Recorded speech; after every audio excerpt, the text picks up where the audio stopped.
მე ვარ ჟურნალისტი შორენა ბიჭიკაშვილი.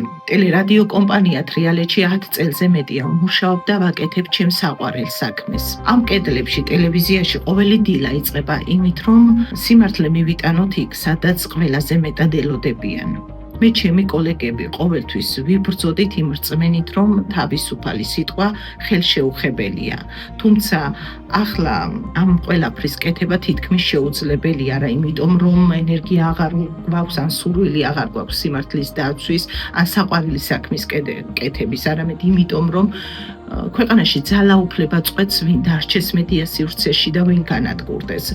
პრემიერ-მინისტრმა ირაკლი კობახიძემ თავად თქვა, რომ ზოგიერთ მედია ორგანიზაციას დავალიანებას პატიობს, ზოგიერთის კი მოხდა ვალის რესტრუქტურიზაცია იმ დროს, როდესაც თრიალეთის ანგარიშები დაყადაღებულია. ვთვლი, რომ ეს არ არის მხოლოდ ფინანსური დავალიანება, არამედ ეს არის ზეწოლა და შეტევა თავისუფალ სიტყვაზე და ეს არის პოლიტიკური გადაწყვეტილება.